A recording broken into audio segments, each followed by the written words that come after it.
hombre es su propia estrella, y el alma que sea capaz de engendrar un hombre honesto y perfecto gobernará sobre toda la luz, toda la influencia, todo el destino.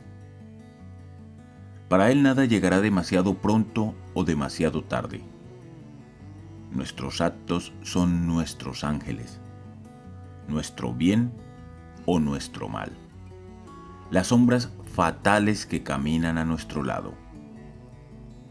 Epílogo a la fortuna del hombre honesto, de Beaumont y Fletcher.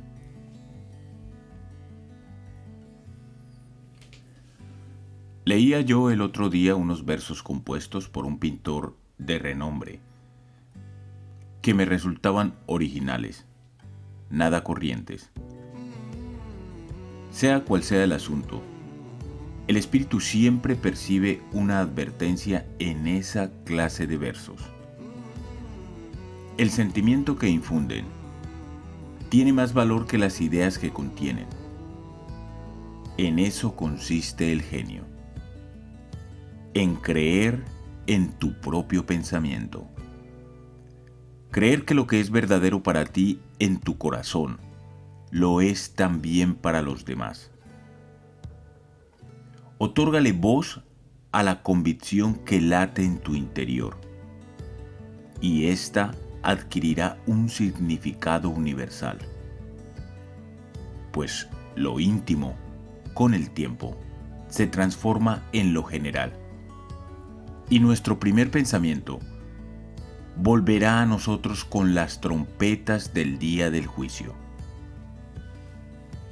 Por muy familiar que le sea la voz de la mente a cada uno de ellos, el gran mérito que concedemos a Moisés, Platón y Milton consiste en que todos ellos reducen a la nada libros y tradiciones enteras y escriben no lo que piensan los hombres, sino lo que piensan ellos mismos.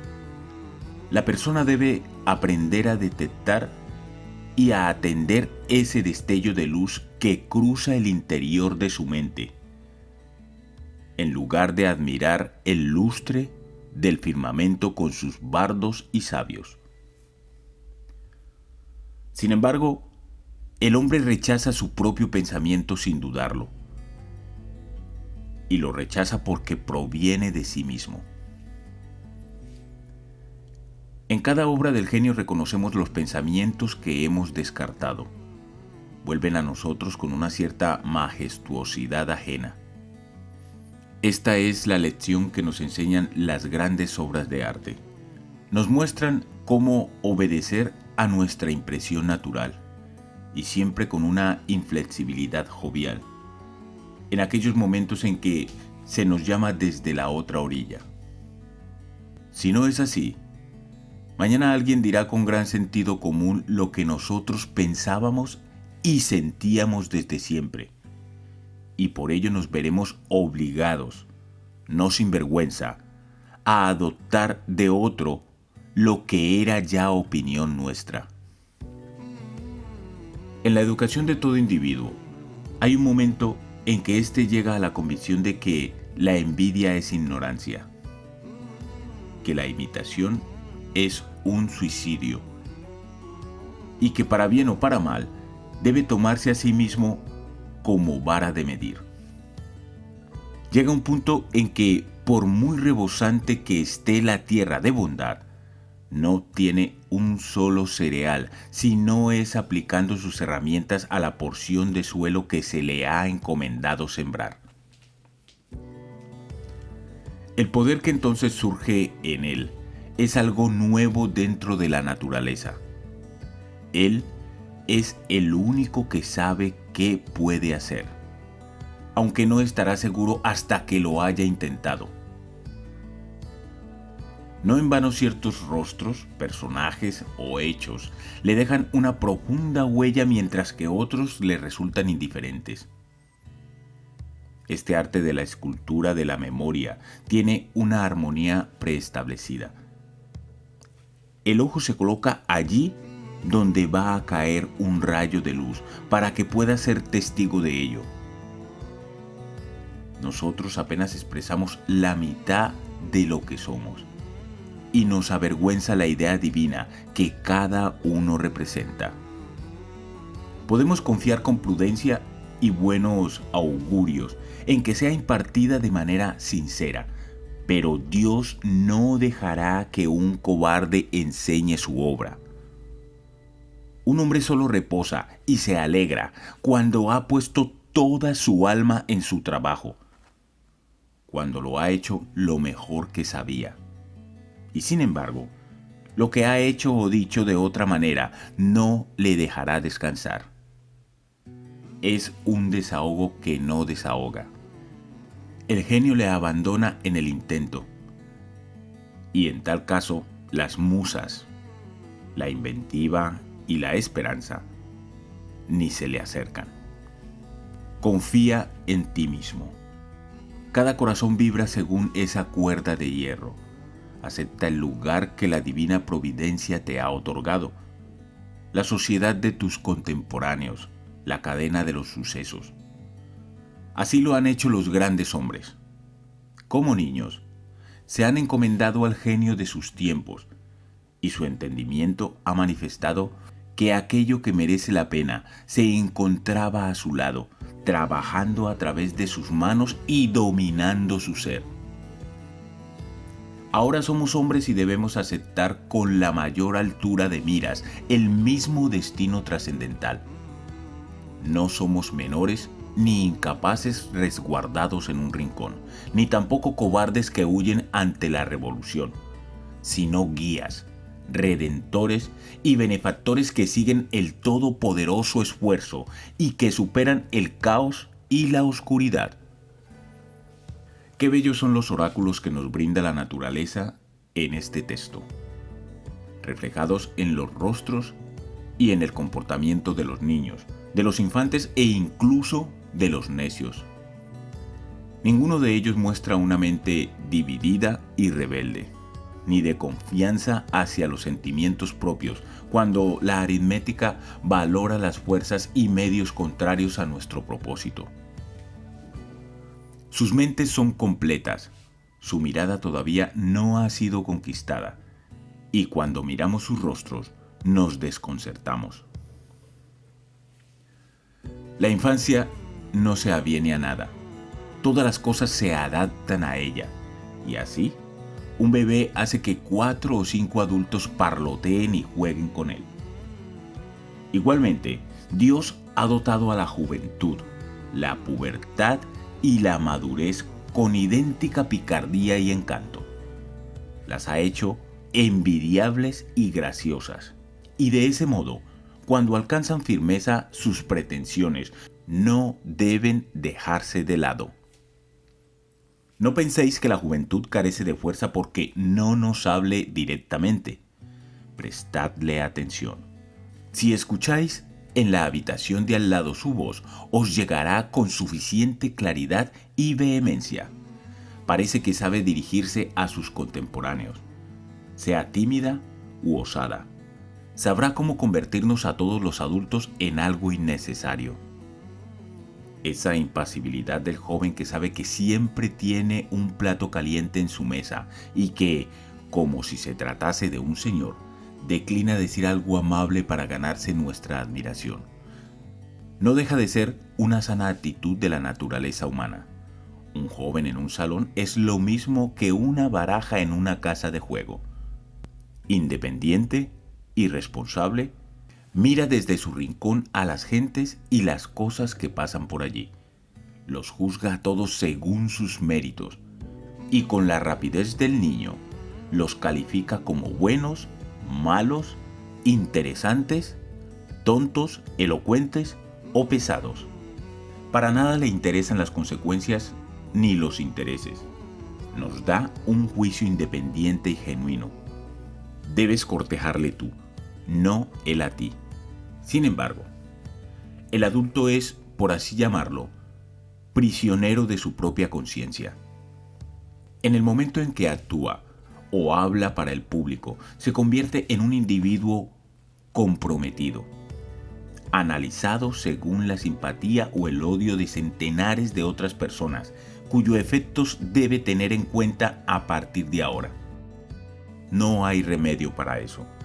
Ojalá pudiese regresar a la neutralidad.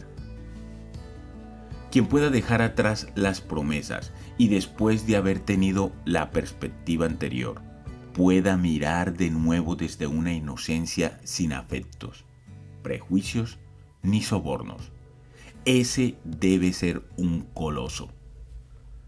Dará su opinión acerca de todos los asuntos pasajeros, los cuales, al aparecer no como algo personal sino necesario, se clavarán como dardos en el corazón del ser humano y le atemorizarán. Hay voces que podemos oír en soledad, pero que se desvanecen en cuanto ponemos un pie en el mundo. En todas partes la sociedad se convierte en una conspiración contra la individualidad de cada uno de sus miembros. No es más que una sociedad anónima en la que, para asegurar mejor el pan de cada accionista, sus integrantes se ponen de acuerdo para quitar la libertad y la cultura a los comensales. La virtud más solicitada es la conformidad. La confianza en uno mismo es su antagonista.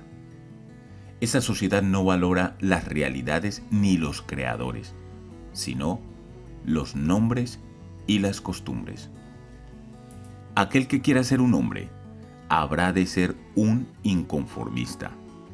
Quien desee ganarse las palmas inmortales no debe detenerse ante el nombre de la bondad, sino que debe explorar si de verdad eso es bondad. Al final, nada hay más sagrado que la integridad de tu propia inteligencia. Si te absuelves de ti mismo, entonces tendrás el apoyo del mundo entero.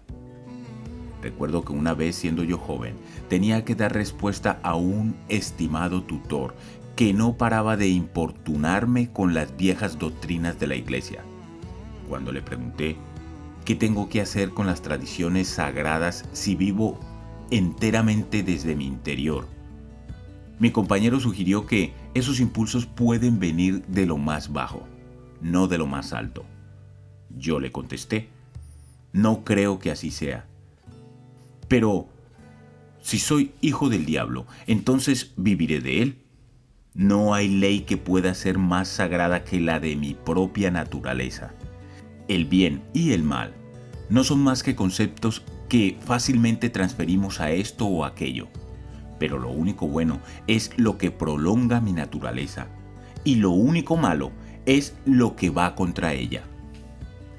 Un ser humano debe estar al lado de sí mismo ante cualquier oposición, como si todas las cosas fuesen inmateriales y efímeras excepto él. Me avergüenza pensar con qué facilidad capitulamos ante las banderas y las palabras, ante grupos numerosos e instituciones muertas. Cada individuo decente y persuasivo me afecta y me conmueve más que aquello que resulta correcto. Yo mismo debería caminar erguido y con energía, y debería decir la verdad sin importar las circunstancias. Debemos permitir que la malicia y la vanidad se disfracen de filantropía. Si un fanático se lanza a la lucrativa causa del abolicismo y se me acerca para contarme las últimas noticias sobre Barbados, no sé por qué no debería decirle: dedica tu amor a tus hijos, también a los leñadores del bosque. Ten una buena naturaleza y sé modesto. Alcanza la gracia y no trates de barnizar esa ambición cruel y poco caritativa que tienes con una inverosímil ternura hacia camaradas que están a miles de millas de aquí. Según la apreciación popular, las virtudes son más una excepción que una regla. Ahí va un hombre con virtudes.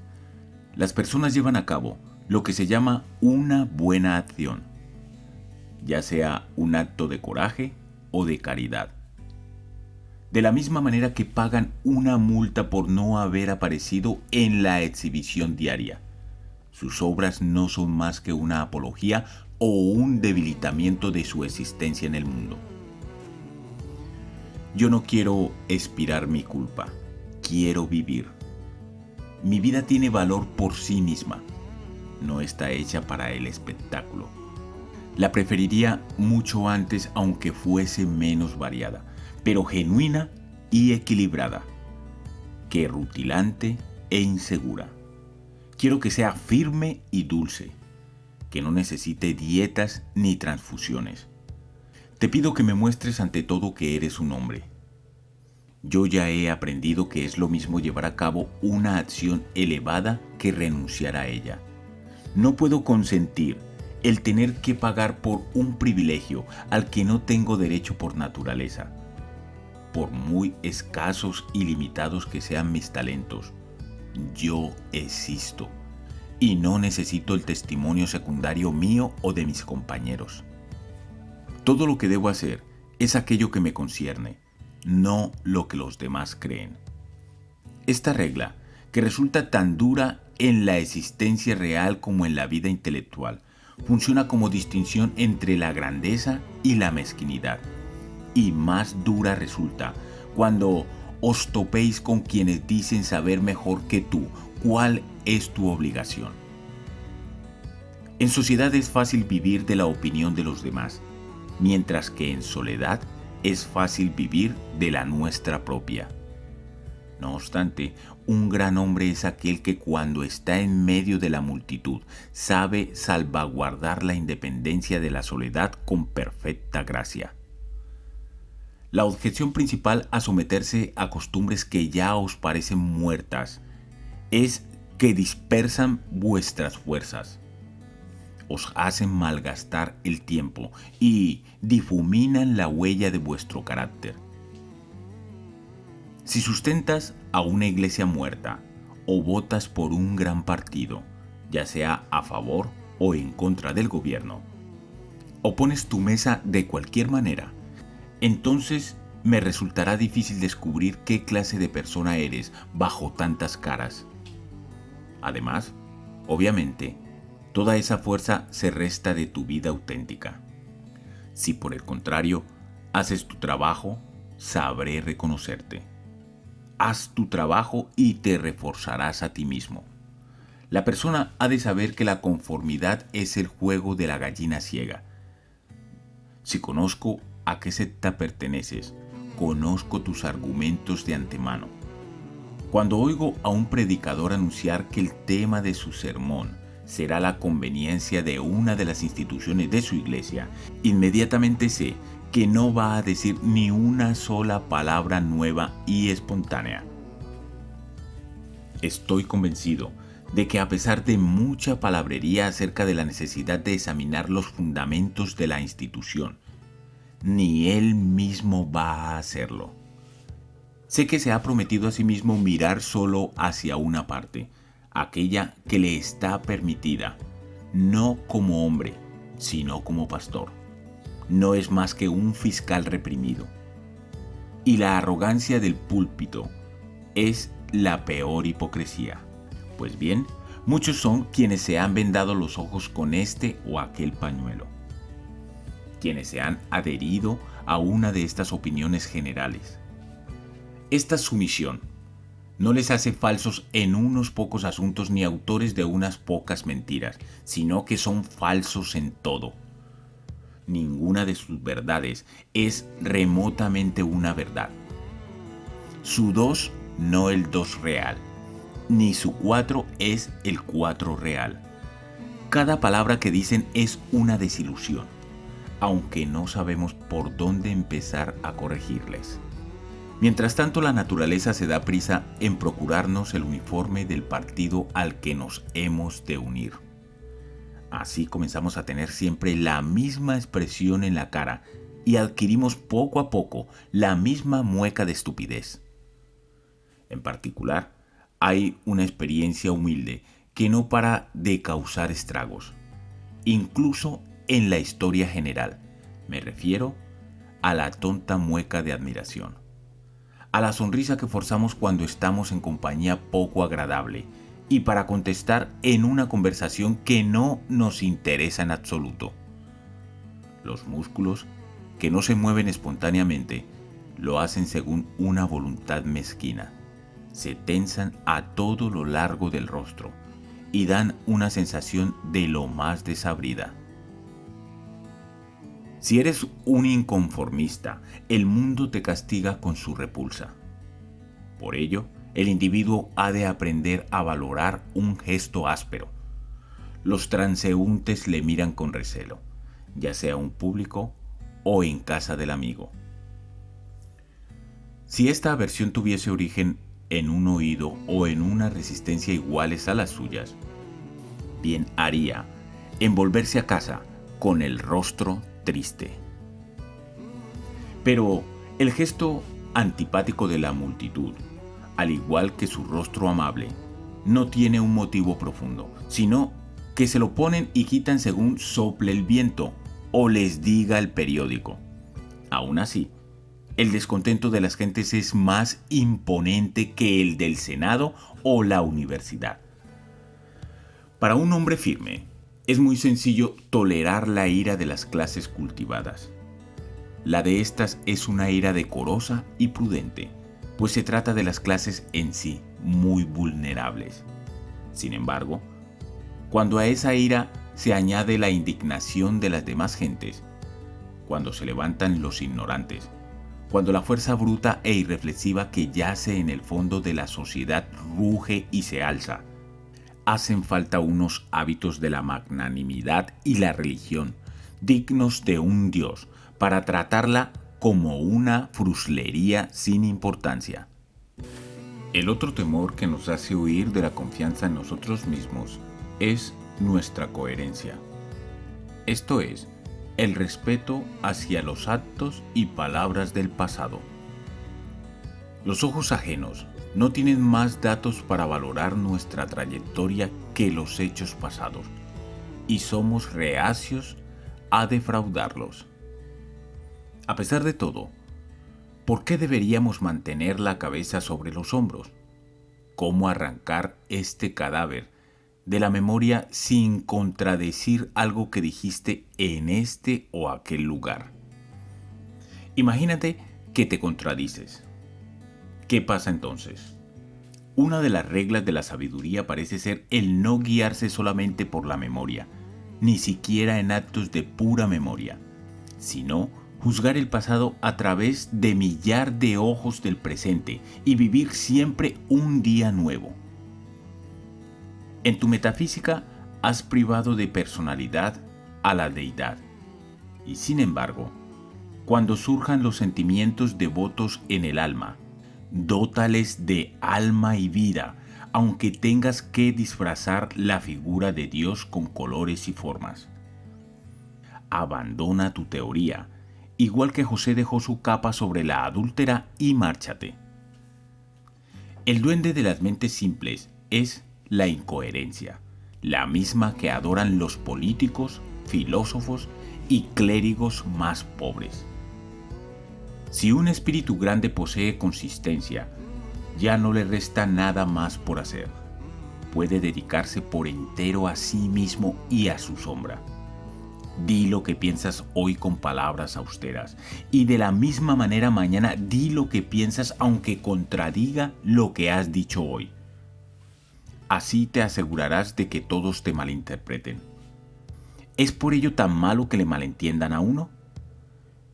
Incomprendidos fueron Pitágoras, Sócrates, Jesús, Lutero, Copérnico, Galileo, Newton y todos los demás espíritus puros y sabios que se han encamado en el mundo. Ser grande consiste en ser incomprendido. Supongo que nadie puede violar su propia naturaleza.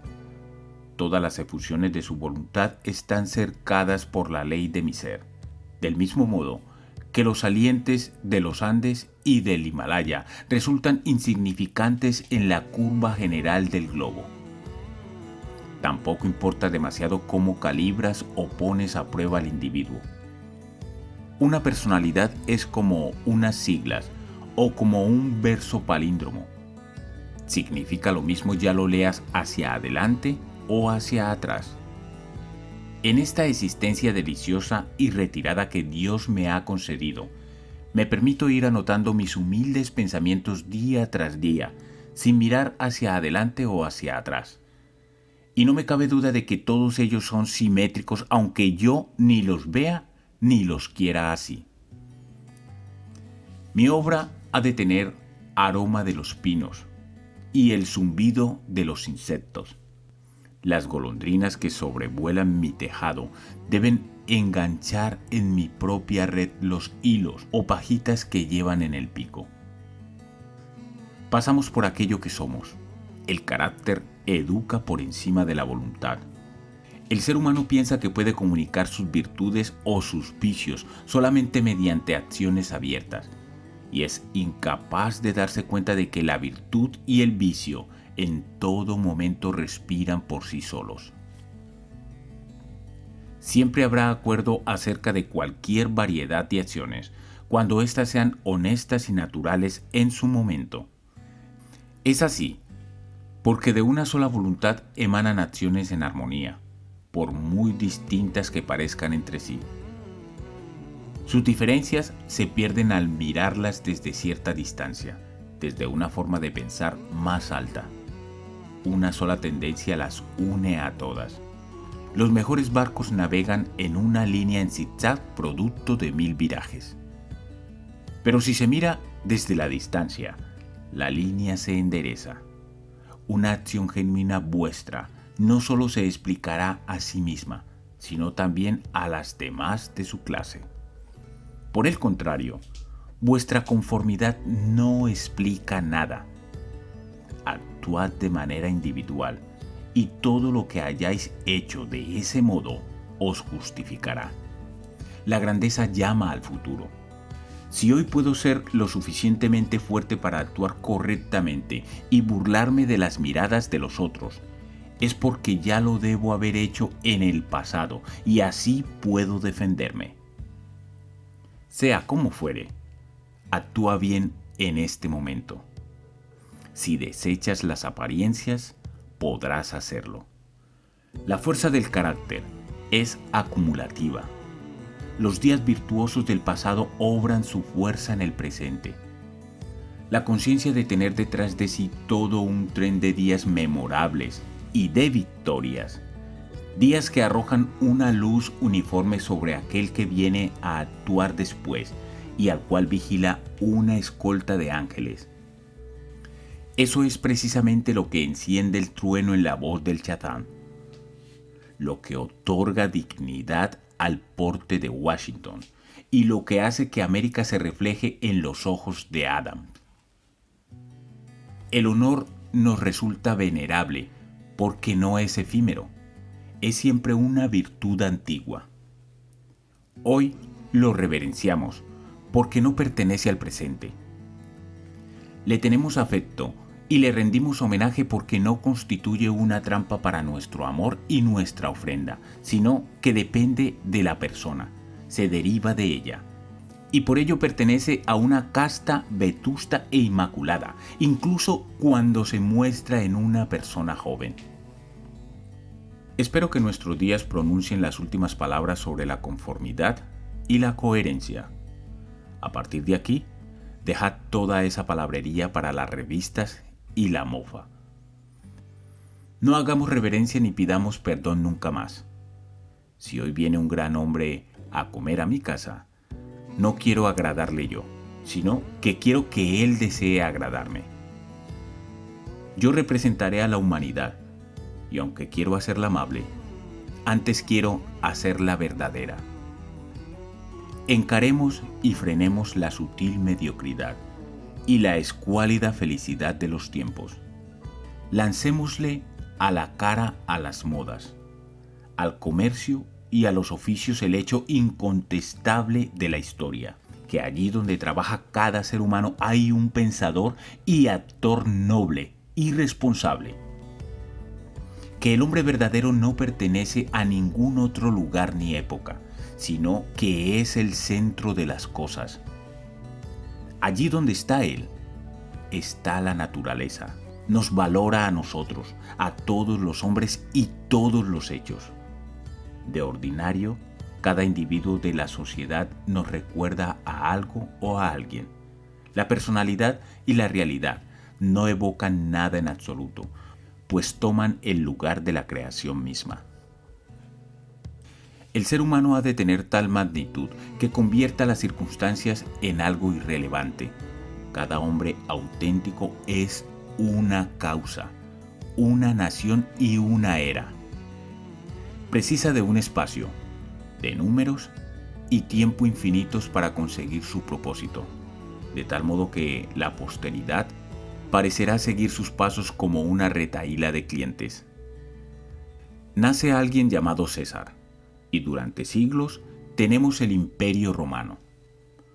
Nace Cristo, y millones de almas crecen y se aferran a su genio de tal manera que se le llega a confundir con la virtud misma y con el potencial de la humanidad. Una institución es la sombra alargada de un individuo. La vida monacal lo es del eremita Antonio, la Reforma de Lutero, el cuaquerismo de Fox, el metodismo de Wesley, el abolicismo de Clarkson. El propio Milton se refería a Escipión como la cumbre de Roma.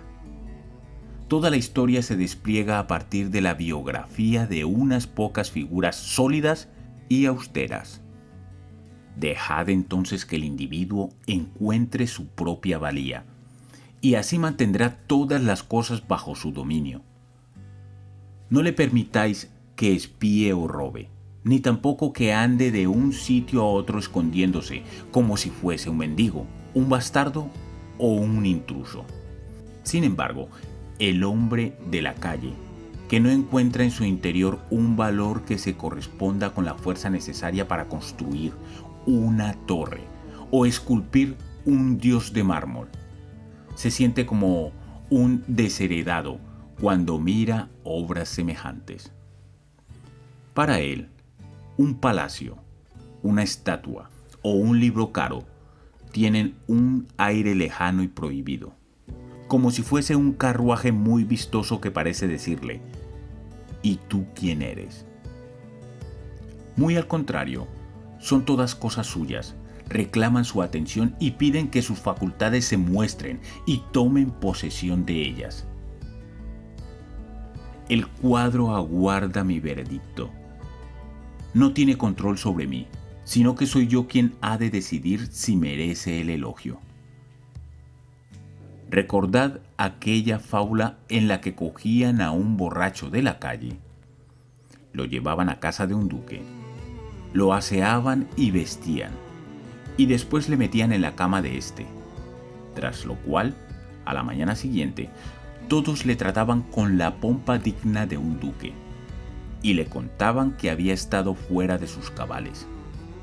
Pues bien, esta historia debe ser su fama al hecho de que se simboliza a la perfección el estado del ser humano, que en el mundo actual no es sino un borracho que de vez en cuando se despierta, hace uso de su razón y se da cuenta de que en verdad es un príncipe. Nuestras lecturas son pobres y aduladoras. En lo que atañe a la historia, nuestra propia imaginación nos engaña. Los reinos y la nobleza, el poder y la clase social, forman un vocabulario más llamativo que ese John o Edward particulares que viven en sus pequeñas casas y trabajan todos los días. Sin embargo, los asuntos vitales son los mismos para todos, y la suma de todos ellos nos da el mismo resultado. ¿Por qué tanta diferencia hacia Alfredo, Scadenberg y Gustavo?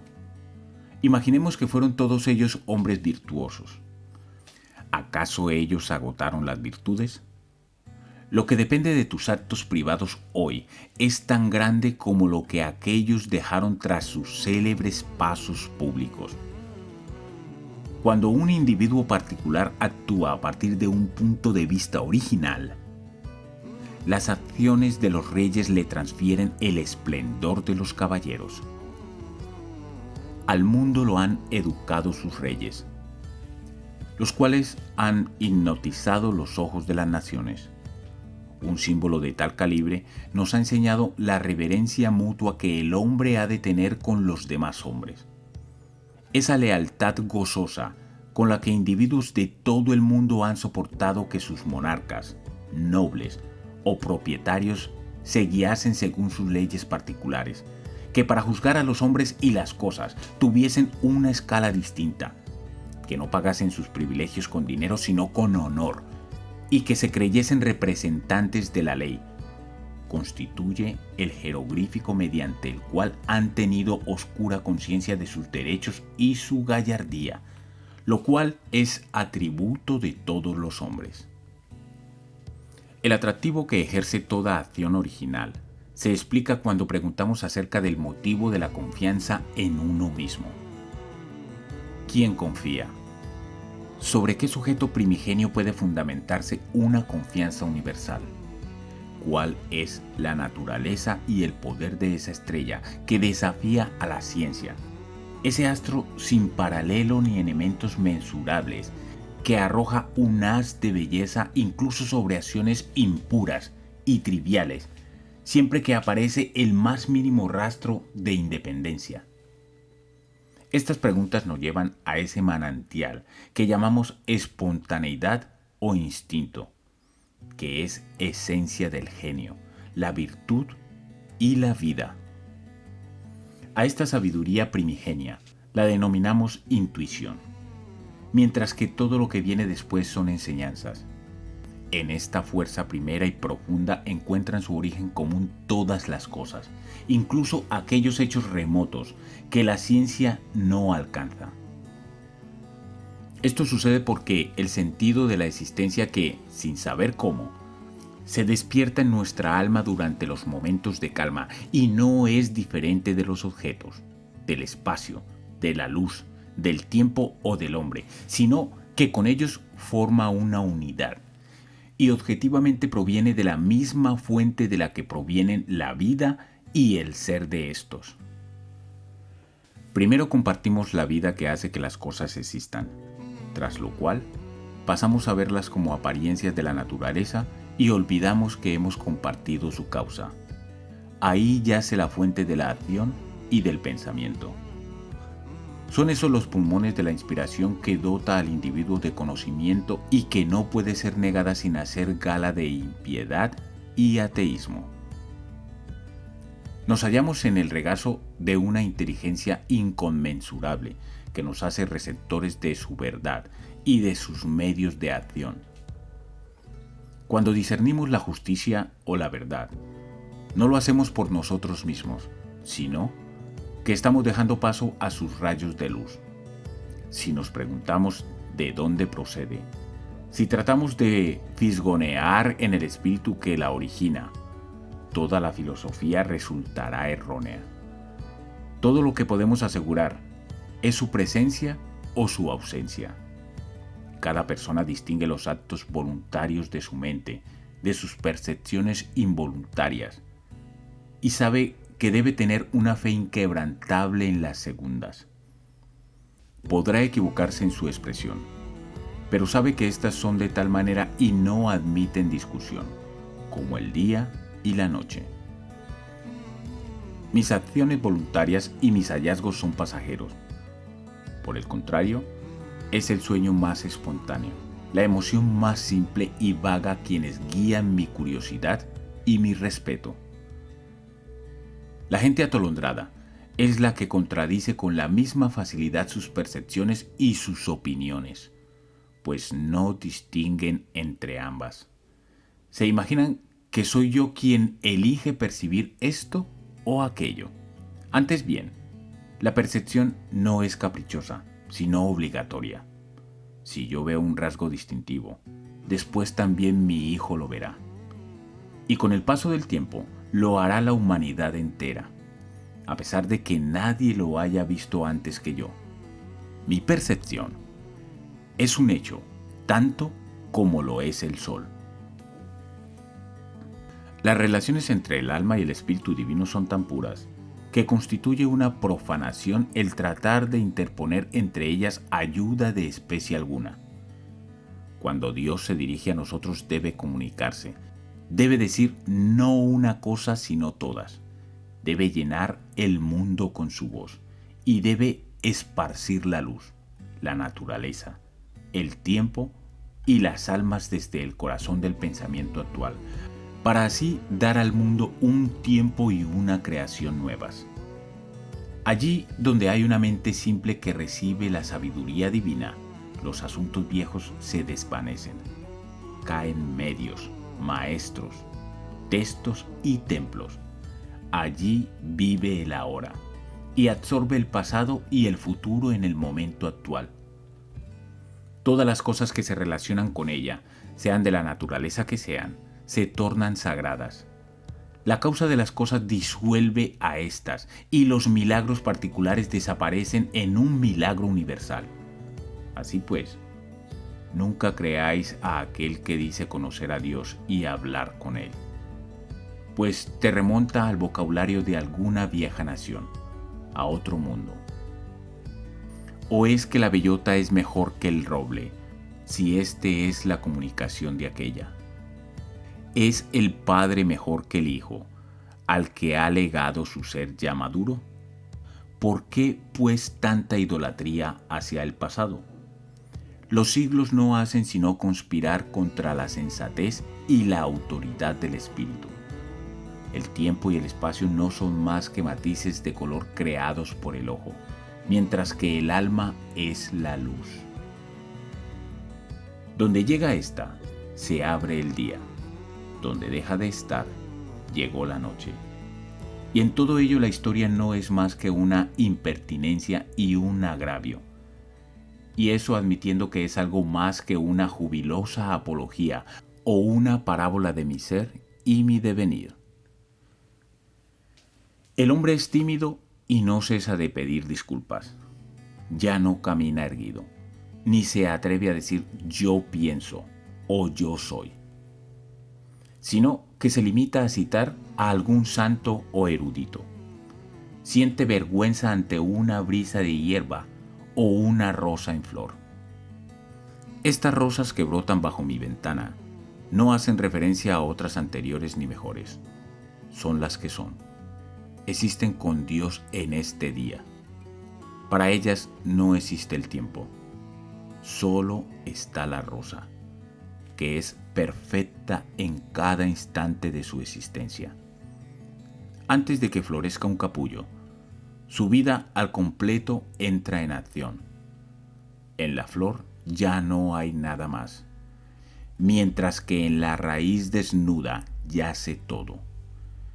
En todo momento su naturaleza queda satisfecha, al igual que ella satisface a la naturaleza. Sin embargo, el hombre no hace más que posponer o recordar. No vive en el presente. Bien sus ojos sienten nostalgia del pasado. Bien anda de puntillas tratando de adivinar el futuro e ignorando las riquezas que le rodean. No puede ser dichoso ni fuerte hasta que viva con naturaleza en el presente, más allá del tiempo. Esto debería haber quedado ya suficientemente claro. No obstante, podemos ver cuántos intelectos poderosos no se atreven a escuchar a Dios. Raras veces ponemos un precio tan alto a tan pocos textos, a tan pocas vidas. Somos como esos niños que repiten de memoria las frases de sus abuelas o sus tutores, y conforme se hacen mayores, de los personajes de talento que conocen, tratando desesperadamente de recordar las palabras exactas que un día dijeron. Tiempo después, cuando adoptan el punto de vista que aquellos expresaron, llegan a entenderlos y pueden abandonar esas frases, ya que cuando la ocasión lo requiera, sabrán crear las suyas propias con igual conveniencia. Si vivimos de verdad, entonces podremos ver de verdad. Ser fuerte es tan sencillo para un individuo fuerte como para el débil ser débil. Cuando sentimos una percepción nueva podemos descargar alegremente nuestra memoria de tesoros acumulados, como si nos deshiciéramos de la basura vieja.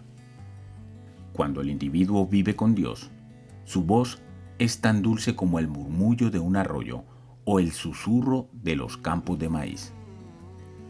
Por ahora, la verdad más alta sobre este asunto todavía no se ha dicho, y probablemente no puede decirse, pues todo lo que hablamos no es más que un recuerdo lejano de lo intuido.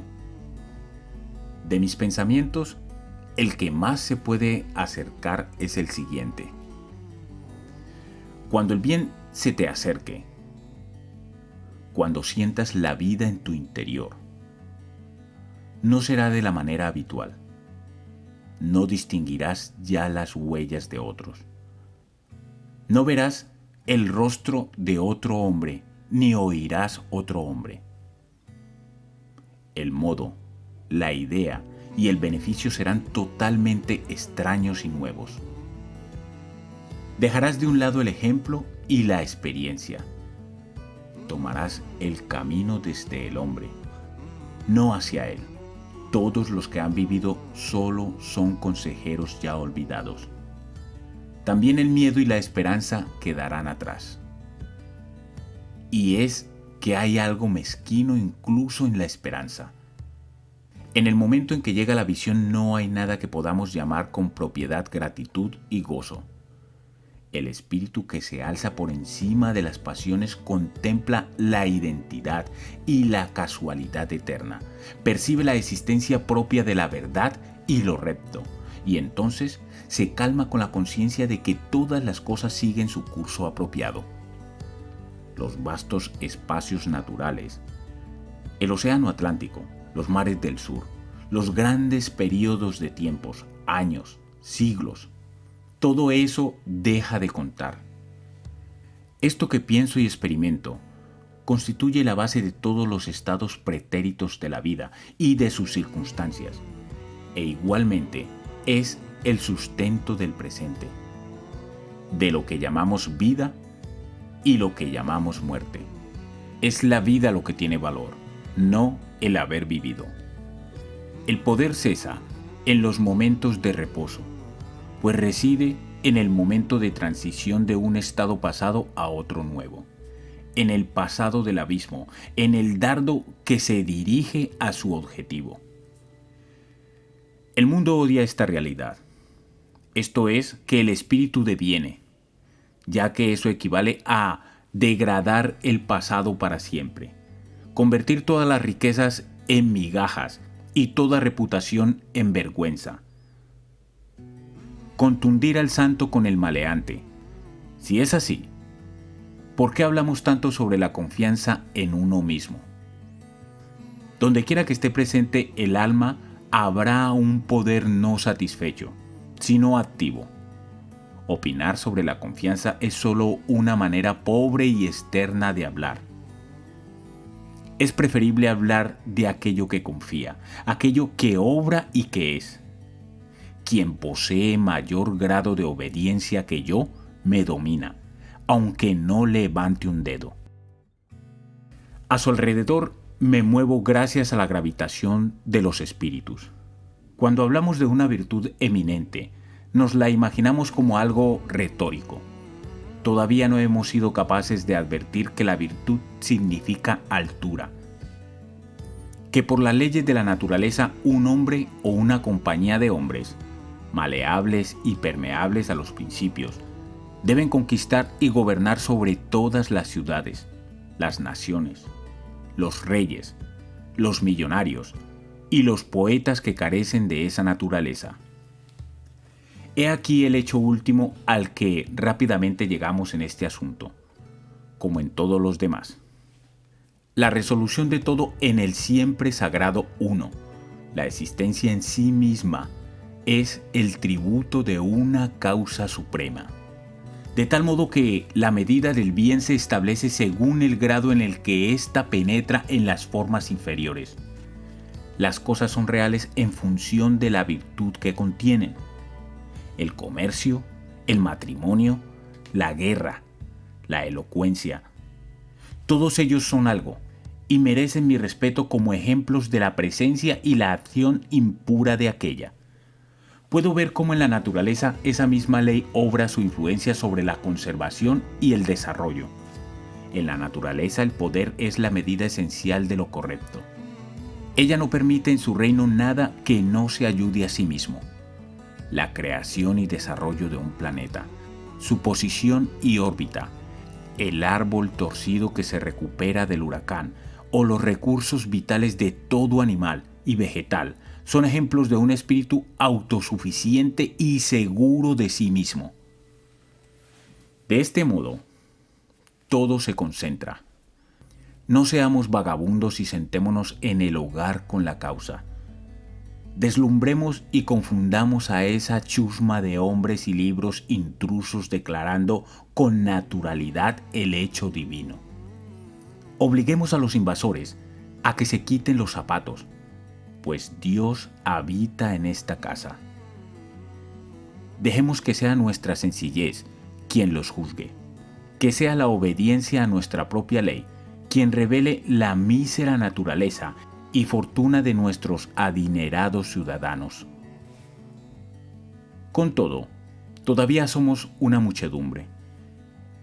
El hombre no siente temor hacia sí mismo, ni a su genio se le aconseja que se quede en casa, que se ponga en contacto con el océano interior. Al contrario, se marcha al extranjero para mendigar un vaso de agua de las fuentes de otros. Debemos caminar solos. Prefiero sentir el silencio que inunda la iglesia antes del servicio por encima de cualquier oración. Qué lejanas, qué serenas y castas parecen las personas rodeadas por un recinto o santuario. ¿Por qué deberíamos asumir los errores del amigo, la esposa, el padre o el hijo? ¿Es porque nos sentamos alrededor del mismo fuego o porque se dice que por nuestras venas corre la misma sangre? Todos los hombres tienen mi sangre y yo tengo la de ellos. Y no por eso voy a adoptar su misma postura ridícula y petulante, pues incluso llego hasta el punto de sentir vergüenza ajena. Vuestra soledad no debe ser mecánica sino espiritual. Es decir, debe ser una elevación. Hay ocasiones en que se diría que el mundo parece confabularse para importunarnos con minucias cargadas de pompa. Amigos, clientes, niños, enfermedades, temores, necesidades, caridad. Todos llaman a la puerta de tu refugio y te gritan: sal con nosotros. Tú has de mantener tu condición y no mezclarte con sus desórdenes. El poder que tienen los hombres para molestarme se lo he concedido yo con una débil curiosidad. Nadie se me puede acercar si no es a través de mis actos.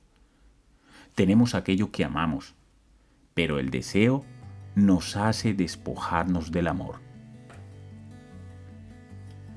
Si no podemos alcanzar inmediatamente la santidad de la obediencia y la fe, al menos resistamos ante la tentación.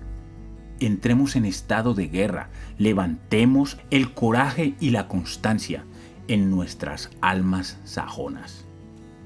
En tiempos tan tímidos como los de hoy, eso se consigue diciendo la verdad. Reprimid toda hostilidad y afecto falsos. No viváis esperando a esas gentes frustradas y frustrantes con las que conversáis. Decirles: oh padre, oh madre, oh esposa, oh hermano, oh amigo, hasta ahora he vivido contigo por las apariencias. A partir de hoy, pertenezco a la verdad. Debéis saber que desde este momento no obedezco otra ley que no sea la eterna.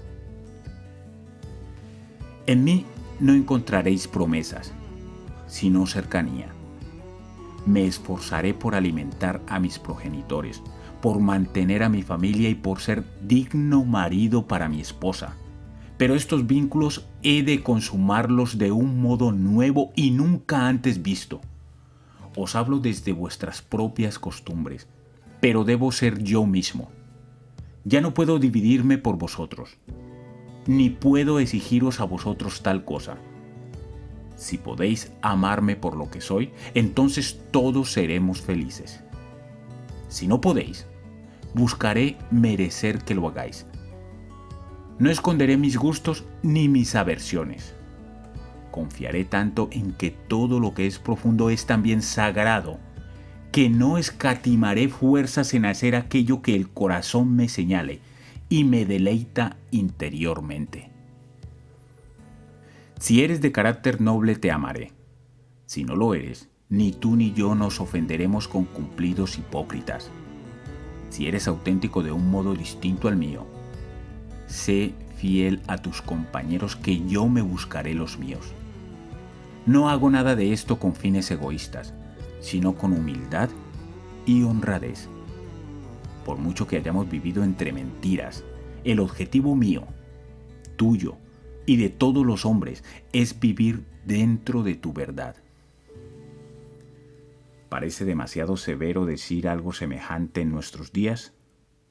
Pronto llegaréis a amar aquello que os dicta nuestra naturaleza. Si seguimos los pasos de la verdad, ella nos rescatará sanos y salvos. No obstante, así causarás daño a esos tus amigos. Así es, mas no puedo vender mi libertad y mi poder para proteger su sensibilidad. Además, todo el mundo tiene momentos de lucidez en los que giran sus ojos hacia la religión de la verdad absoluta. Entonces me defenderán y obrarán como yo lo hago. El pueblo piensa que tu rechazo a los principios populares equivale a rechazar cualquier principio. Esto es, que equivale al antinomianismo. De modo que hasta el sibarita más imprudente utilizará el nombre de filosofía para disfrazar sus crímenes. Sin embargo, la ley de la conciencia permanece. Hay dos clases de confesionarios a los que podemos acudir para pedir la absolución. Puedes cumplir con tu obligación confesando de manera directa o de manera refleja. Piensa si has cuidado tus relaciones con tu padre, tu madre, tu primo, tu vecino, con tu ciudad, con tu gato y tu perro. Comprueba si alguno de ellos puede reprenderte. Por mi parte, yo puedo dejar a un lado este principio reflejo y absolverme a mí mismo. Tengo mis propias reivindicaciones dignas y mi círculo perfecto. Y este no considera obligaciones las muchas exigencias que pasan por tales. Sin embargo, si soy capaz de descargarme de deudas, podré arreglármelas sin el código popular. Si alguien cree que esta ley es demasiado relajada, que trate de cumplirla durante un solo día.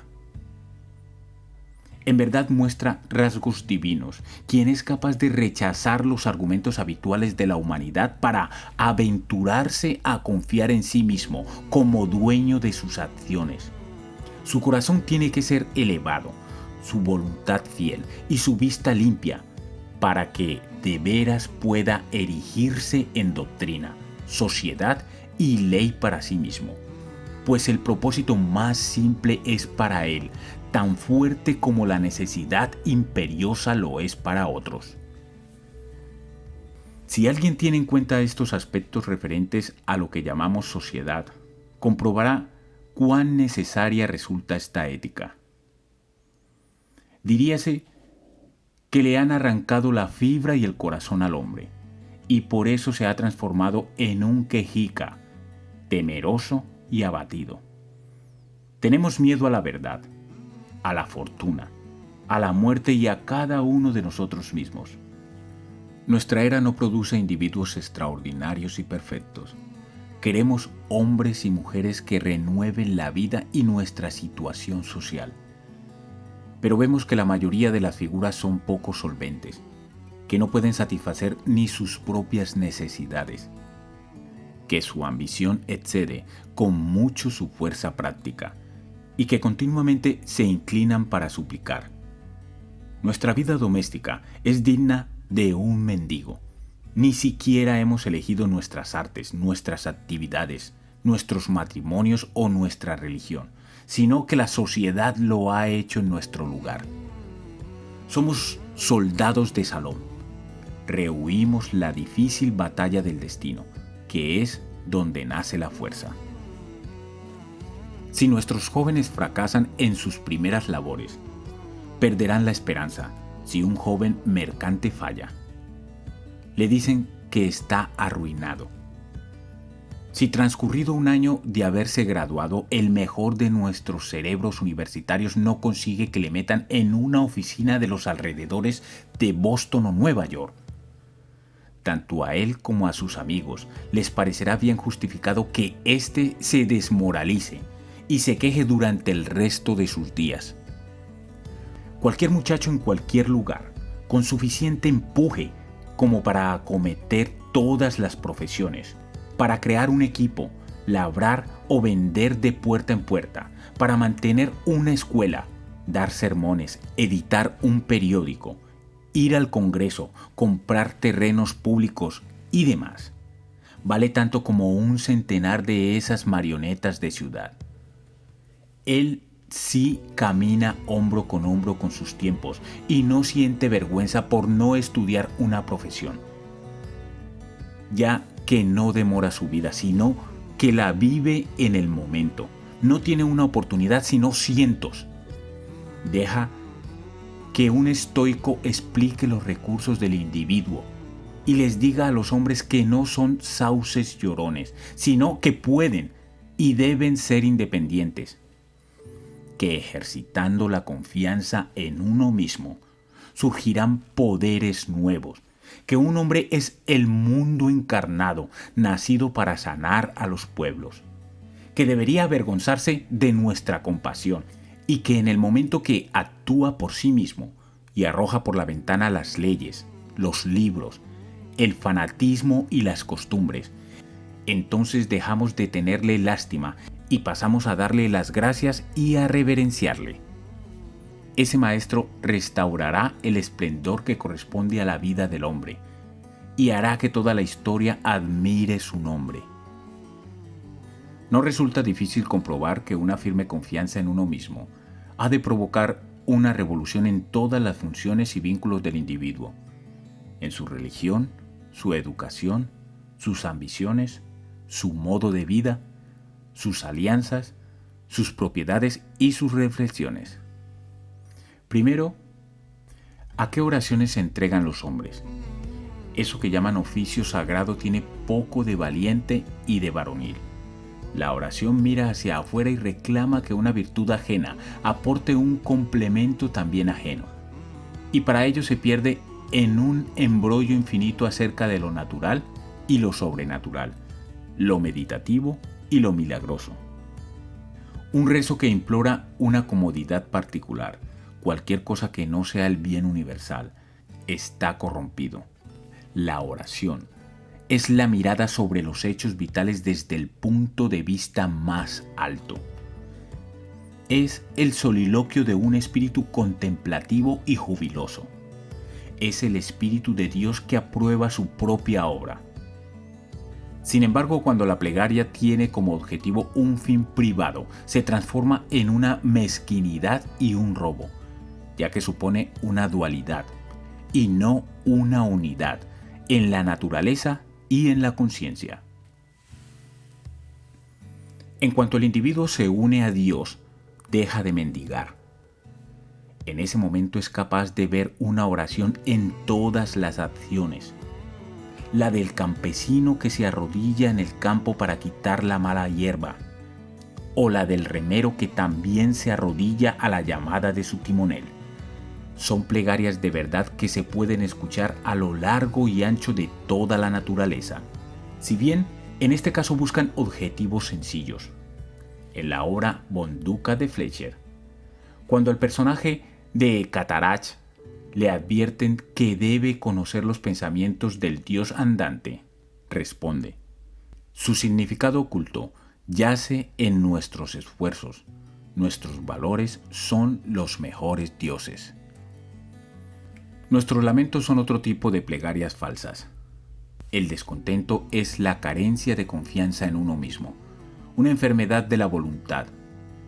Lamentad las calamidades si con ello podéis ayudar a quien las sufre.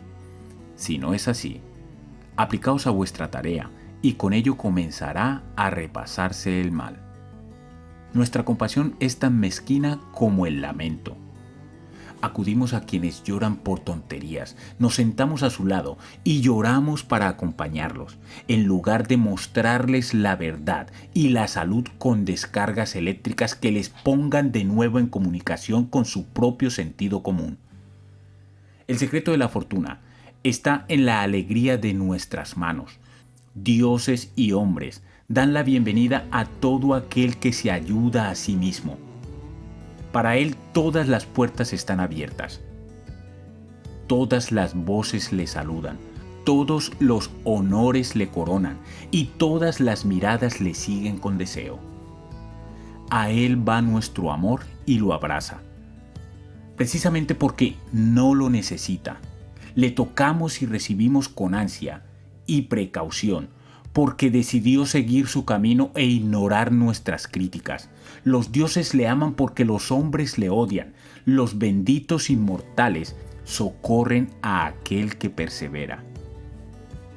Al igual que las oraciones de los hombres son una enfermedad de la voluntad, los credos lo son del intelecto.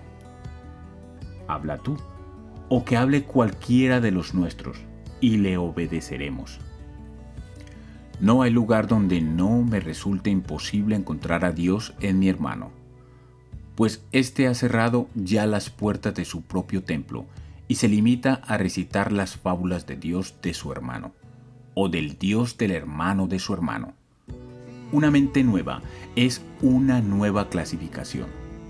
Si esta mente posee una actividad y una fuerza fuera de lo común, ya sea un Locke, Lavoisier, Hutton, Bentham o Fourier, impondrá su clasificación a los demás, y de ahí nacerá un nuevo sistema. La satisfacción del discípulo es proporcional a la profundidad del pensamiento y a la cantidad de objetos que éste toca y deja al alcance de aquel. Esto se puede comprobar fácilmente en los dogmas y en las iglesias, que también son clasificaciones de un espíritu poderoso al actuar sobre las ideas básicas del deber y de la relación entre el hombre y el Altísimo. Tal sucede con el calvinismo, el cuaquerismo o los seguidores de Swedenborg.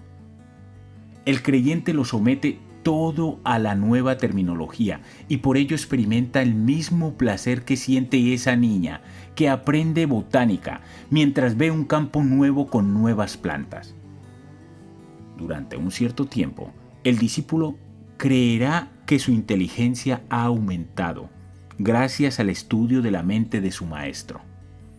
Sin embargo, las mentes simples idolatran las clasificaciones, las hacen pasar por fines en sí mismos y no por instrumentos provisionales, de tal modo que los muros del sistema y los del universo se les mezclan allá en el horizonte.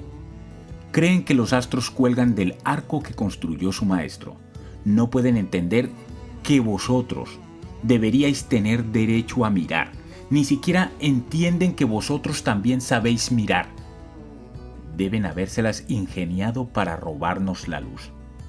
No se dan cuenta que la luz, azarosa e indómita, penetrará en todas las casas, incluso en las suyas.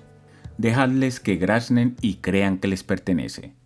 Si son honrados y actúan correctamente, pronto su nuevo redil se quedará estrecho y bajo, crujirá y se ladeará, se pudrirá y desaparecerá, y esa luz inmortal, renovada y alegre, brillando con millones de esferas y colores, resplandecerá sobre el universo como si se tratase de la primera mañana.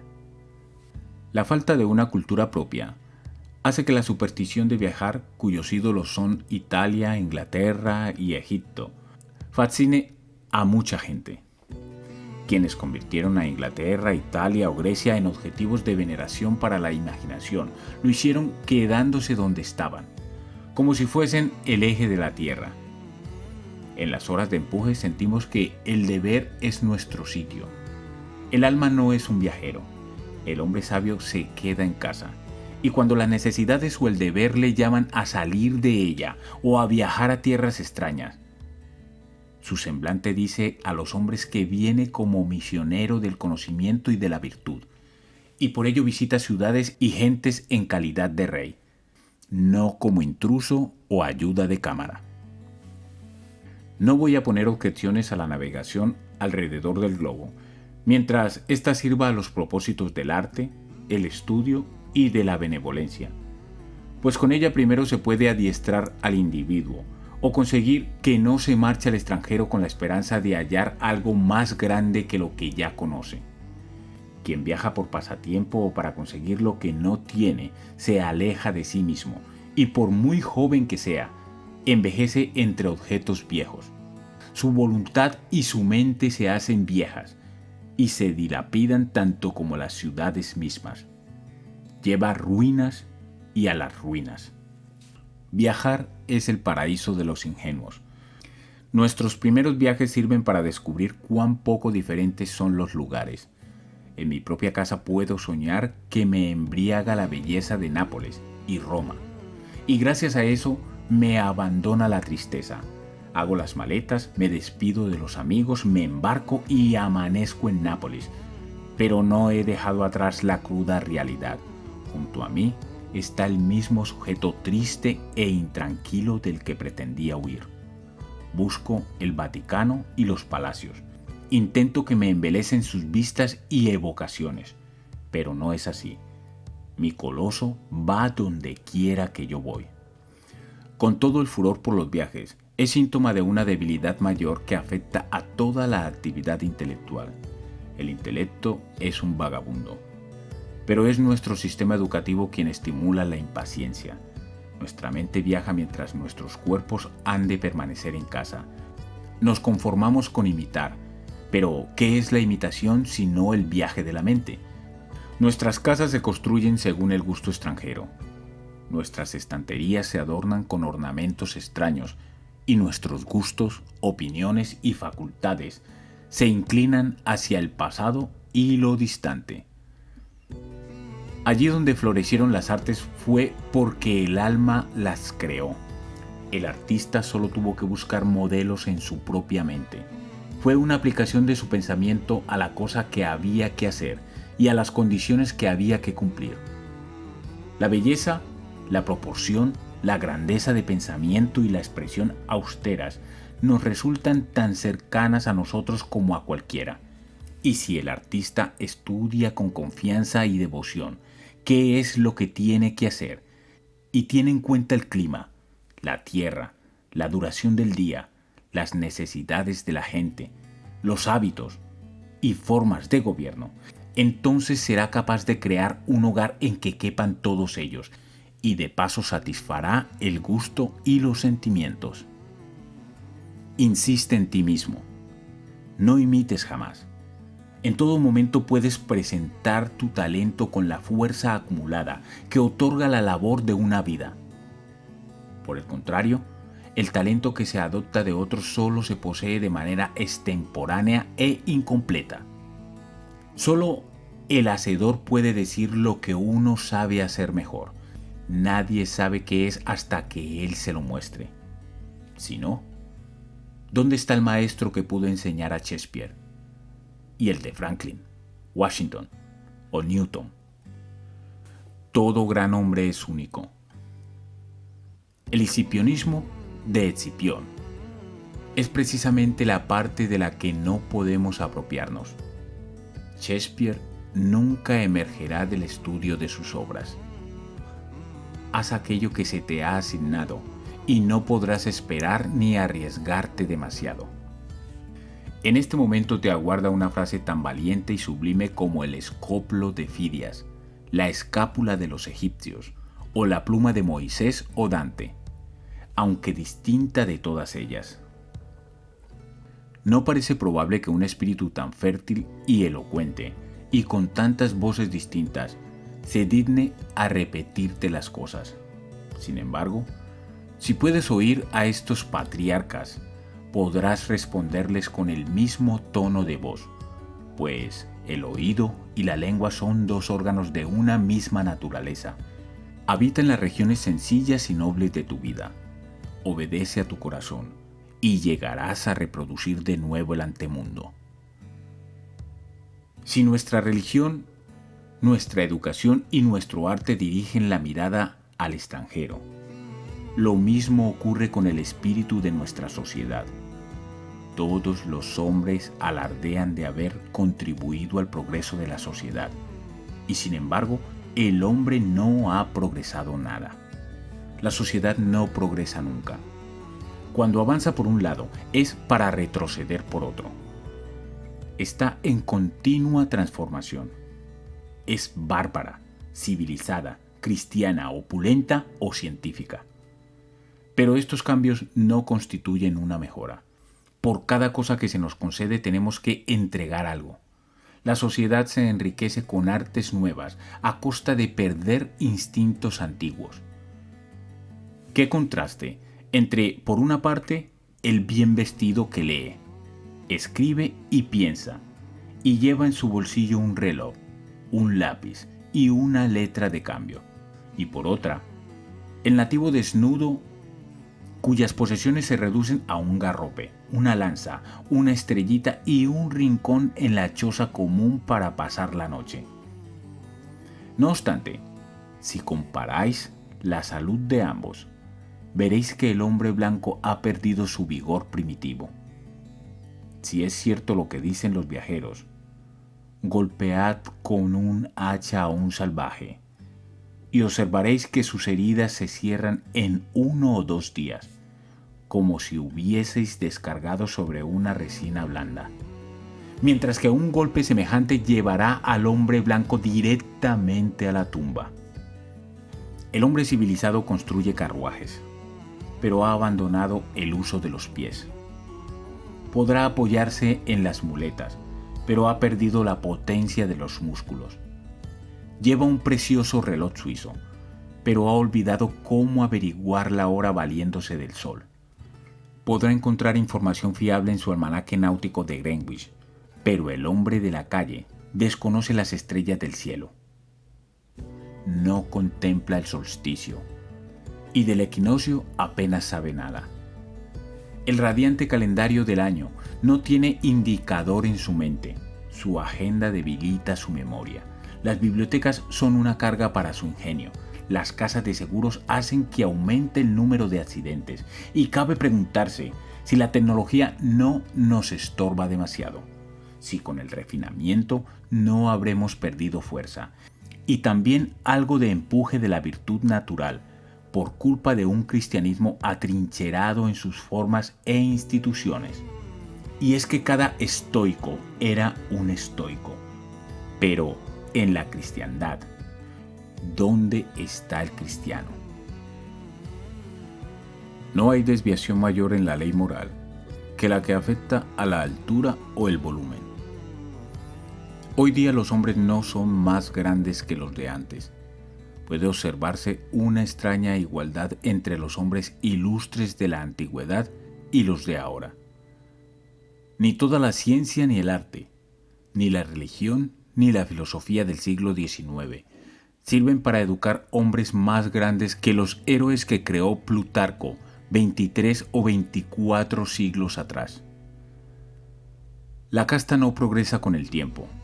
Foción, Sócrates, Anaxágoras y Diógenes fueron personajes de gran estatura, pero no hemos heredado de ellos ninguna clase social. A aquel que pertenece a su clase no se le suele llamar por el nombre de aquellos, sino que tiene el suyo propio y es a su vez fundador de su propia institución. Las artes y los inventos de cada época constituyen el ropaje de las mismas, mas no fortalecen al individuo. Quizá el daño que causan las máquinas perfeccionadas compensará sus bienes. Hudson y Berrin consiguieron tantas cosas con sus barcos de pesca que asombraron a Parry y a Franklin, cuyo equipamiento ya había agotado los recursos de la ciencia y el arte. Galileo solo necesitó unos simples anteojos para descubrir una serie de fenómenos celestes más soberbios que cualesquiera que se hayan visto después. Colón encontró el Nuevo Mundo navegando en una carabela. Resulta curioso comprobar cómo los medios y las tecnologías que se presentaban entre el clamor de los elogios hace unos años o unos siglos caen en desuso y desaparecen cada cierto tiempo. El genio retoma al hombre esencial. Consideramos los progresos en el arte de la guerra como un triunfo de la ciencia. Sin embargo, Napoleón conquistó Europa utilizando el sistema del vivac, que consiste en alimentarse solamente del valor, sin ninguna otra ayuda externa.